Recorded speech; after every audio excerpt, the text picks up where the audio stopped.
Hi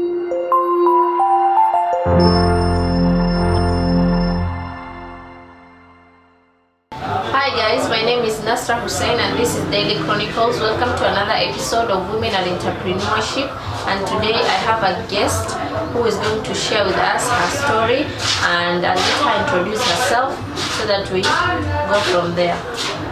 Welcome to Daily Chronicles, and introduce yourself so that they can know who you are. Thank you so much first for having me. You're welcome. My name is Nairobi. I'm an entrepreneur. I live in Sn1. Tell us what type of business you do, Mary. Okay, I run a shop which is located at Roysambu, Lumumba Drive, just before you get to Park University. I deal with women shoes, sandals, dolly shoes, rubbers, and as for men, at the moment I only deal with men's sandals. So can you tell us a little bit about your journey, because I can see you have shoes, I can see you have movie place, I can see you have M-Pesa. How did all this come about? Okay.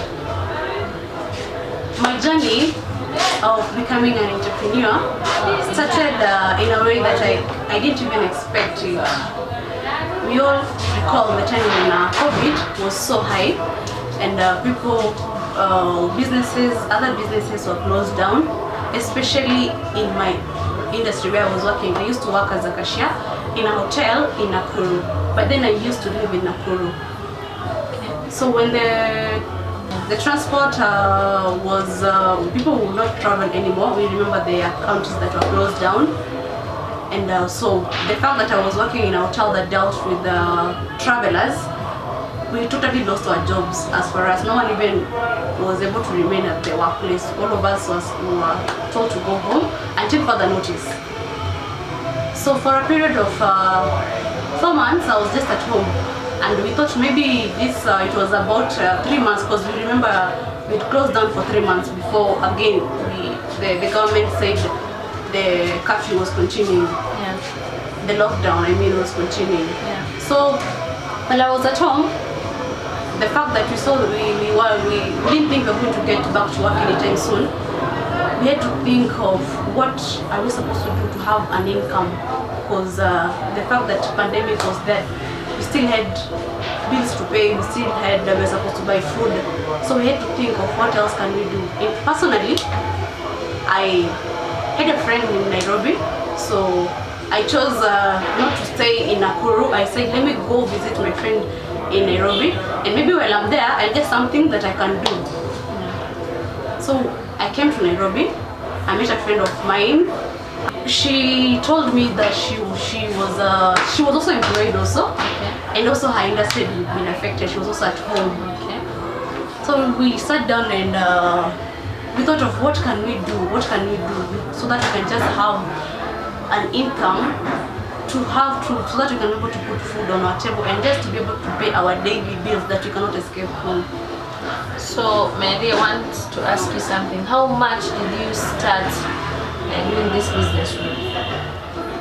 Okay, when I was at home, I asked my friend used to sell shoes. I asked her, how much do I require to start what you're doing? She told me, actually for me, I'm not even doing it as a business. I'm just doing it as a hobby, just to pass time. And I told her, I think I can do this. Okay.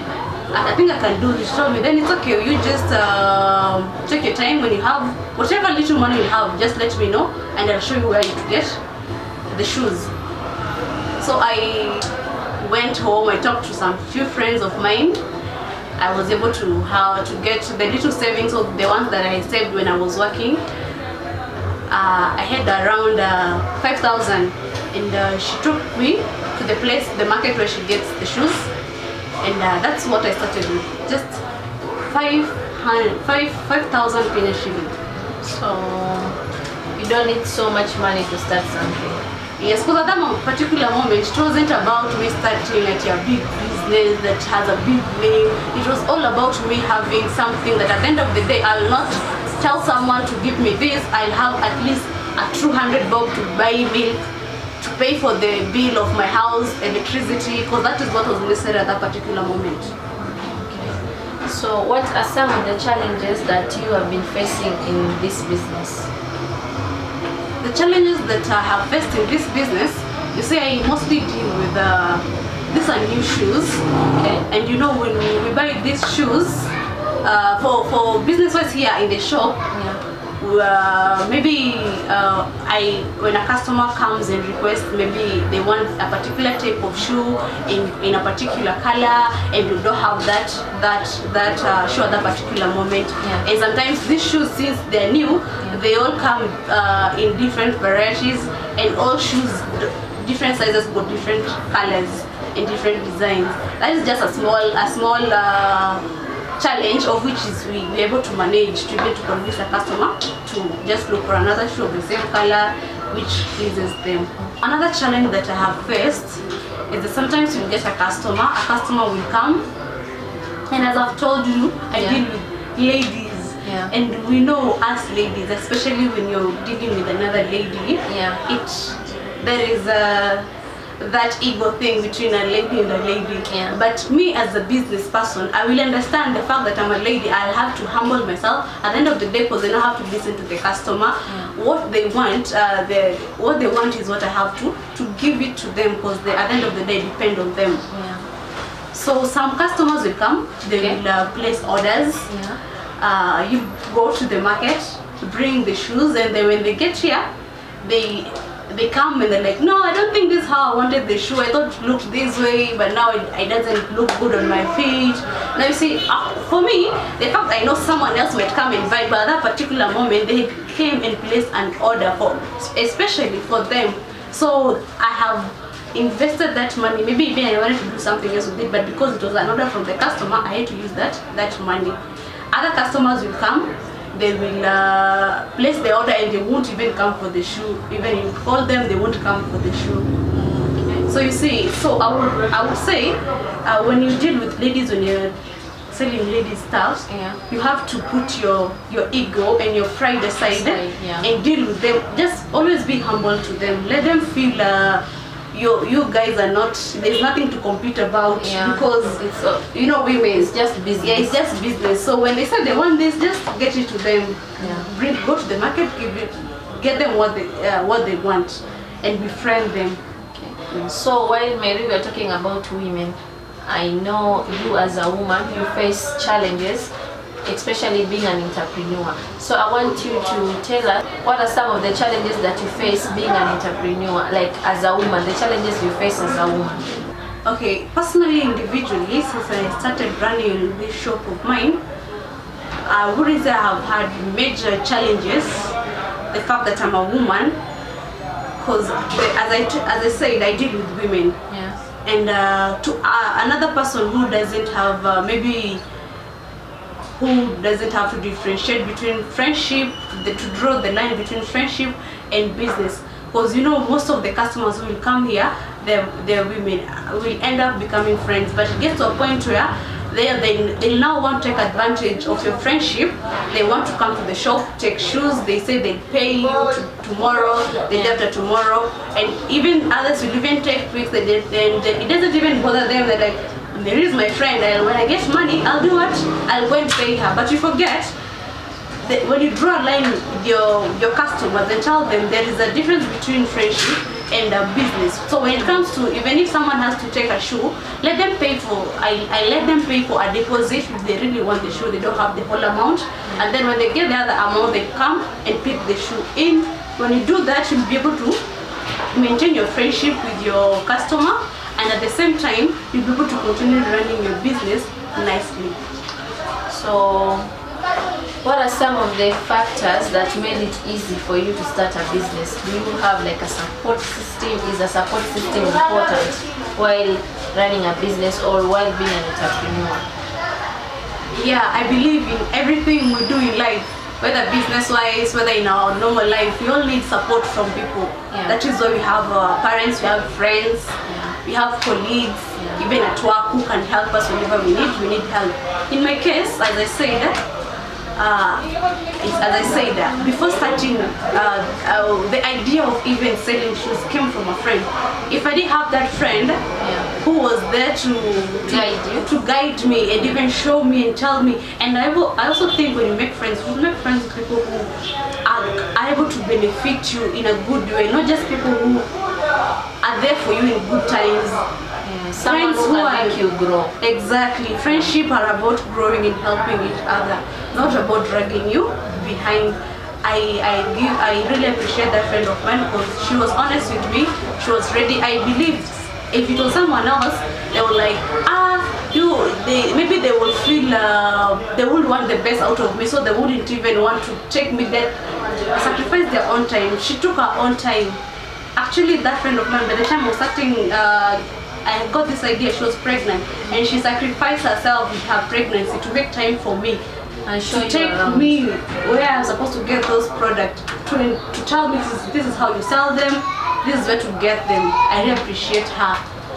Second, as I told you, actually I didn't start just by this shop. I didn't start selling shoes in a shop. My journey started by hawking shoes. I used to sell the first shoes I got in my house, just the same way my friend showed me. I used to talk to my neighbors. I used to go to people in the business workplace and talk to them. They would support me. And as time went by, as I told you, whatever I bought from the shoe, I never used to use it because I had someone who was hosting me. So I just used to save and get more stock and get more stock. So I got to a point where I had a lot of pair of shoes. So how I came about even opening this shop, it was a support from someone who is very, very special to me. Yes, from my guy. Yes, so I told him this is what I'm doing, and I just didn't feel nice just staying at home and every time asking for money. Because I understand this is a difficult time. Everyone, even the person asking for money, also is somewhere hustling. So why don't I just think of something that I can do? And when he saw the determination I had, even someone would look at me, they'd be like, look at that lady, how can she, when I used to hawk the shoes, someone look at you, look at this beautiful lady, can she even get someone who, does she even have someone who can just keep her in the house and give everything she requires? Why does she have to walk in this sun, go to people, beg them to buy the shoes? Like when people look at you, they're looking at you like, so like kuna kitu unaweza fanya tu, kwani huwezi pata pesa place ile, lazima utembeze vitu pigwe na jua, ufanye hizo vitu zote. But they're forgetting that as a woman, it's important to have your own side hustle. Exactly. And when you have that, even when you have a husband or you have a boyfriend, even when you tell them, I'm doing this, can you be able to support me in this and this? They will be willing to, because they're seeing you have already started. They know they won't be wasting their money. They'll be putting in extra. They'll be investing in you. So one day, I was preparing myself. My normal routine was to wake up. I wake up, I wear smartly, and then I just have to walk. And hawk the shoes nikipigwa na jua. Unasema hata siku hizi umekuwa mweusi. Siwaje tu kuuza hizo viatu, umekuwa mweusi, ulikuwa mweupe, rangi imechange sasa. Because of the hustle. Because I'm not looking at it that way. I'm like, at the end of the day, I'm not disturbing anyone. You know what you're I'm paying my bills. And I'm seeing the future in this. I'm not just seeing myself hawking for the rest of my life. I have a vision one day I'll open a shop.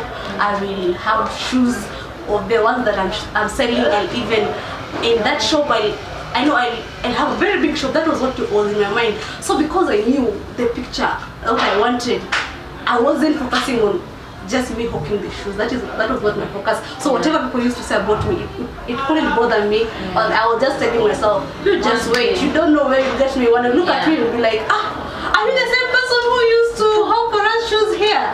Like, yes, it's me, and it has taken God's grace. So one day I just walked up, and my boyfriend called me. He told me, I've seen your work, I've seen your determination. So tomorrow in the morning, when you wake up, I want us to meet. I told him to meet and talk about and say talk about it or what, why do you want us to meet? He told me, you just come, I want us to meet. Imagine to my surprise, we went to he told me, I want to open a shop for you. Since I have seen your determination, I see you have goals. So I want to support you by helping you open a shop. So Mary, that brings me to my next question. Approximately how much does someone need to start this particular shop? You don't have to give us the exact figure, but I'm sure there's someone sitting at home and watching this story. Maybe they want to open a shoe, but they don't know how much they should have. Okay. To open a shop like this, the one I have, as you can see already, I can say approximately right now I have around 300 pairs of shoes. Okay. And all of these are 300? Yeah, approximately 300 pairs of shoes. Okay. And so when you have around, let's just say, when a minimum of 50,000 and a maximum of maybe 80-70,000, including the rent, the mesh wires you can see around. Yeah. Okay. And let's talk about this this movie shop. How did it come about to be? Okay. Actually, as I told you when I started this business, I told you before, I was not a business-minded person. Yeah. I just used to believe in employment because I know I'll get this. Okay, you get money at the end If of I'm the told month. your payment is 30,000, I'm sure at the end of the month I'll have my 30,000. Yeah. Come rain, come sunshine. Yeah. But I was afraid of business because maybe I would invest 50,000 and at the end of the month I have 10k. I'm like, I've wasted my money. Yeah. But believe you me, I think business is the best choice that someone can make, provided you make you know the market, you know your customers, Yeah. you know what they want. That is the best thing you can do for yourself, especially if you're young. Yeah. That is the best thing you can do for yourself because Okay. I'll get back to your question. I'll answer your question. I'm getting to the question. Okay. So as I had told you earlier, I was not a business-minded person. But the moment I started business, I understood that when you have 5 bob today and you invest it in business, tomorrow you'll have 10 bob. When you have that 10 bob, when you take it back to the market and come work with it, you'll have 20 bob. And that goes on and on and on and on. But when in employment, if it's 30k, that is 30k, you just be 30k. So I'm not saying employment is bad, but if you can even be able to be employed and just have something you can do for yourself apart from the employment that you have, it is good because it makes you grow. It gives you you give yourself challenges of how to increase your profit or how to expand whatever you're doing, because you don't want to remain the same as you were yesterday. Yeah. So back to your question. Yeah. For this shop of mine, actually it is not even a year old. I opened this shop last year, 25th of December. You see, it's not even a year yet. Yeah, it's not. Yeah, so I helped the shop for a month, then I opened the shop through the support of my boyfriend. Yeah. Then after that, for the first 3 months it was good, business was good. I even used to ask myself, people say businesses have got challenges. I haven't seen any challenge because God came through for me. Like I used to sell, I was like, why had I not thought of business for the last, all that time I was staying at home when the pandemic came. I think I would have started business immediately the moment I was unemployed. The first 3 months were good. We made good money. We're like, wow, this is good. We really thank God for it. Came the 4th month, our profit margin started going down. Like, what are we doing wrong? What are we not doing right? Yeah. That we have been doing for the last 3 months. 3 months. But then I looked around, even my neighbors where we are, or the people who work. My neighbors at workplace, their businesses were also not that good. Yeah, the economy wasn't that good for most people. Yeah. So like, it is not just me. the fact that I'm not gaining negatives, I still have profit, but not the same way as I used to make. So that month, there was a month I really like, my profit margin was dropping very, very drastically. Like I couldn't believe it. So I was like, I need to think of something else. Okay. Because my shop is big, I have a very big space, and I only used to deal with shoes. So I thought, what else can I do if I don't, if I'll not be able to sell a pair of shoes or two, then I'm sure there is somewhere I'll be getting another 100 bob. Yeah. And that is when the idea of movie shop came in. Because that month was so bad for us, we even couldn't pay rent. Yeah.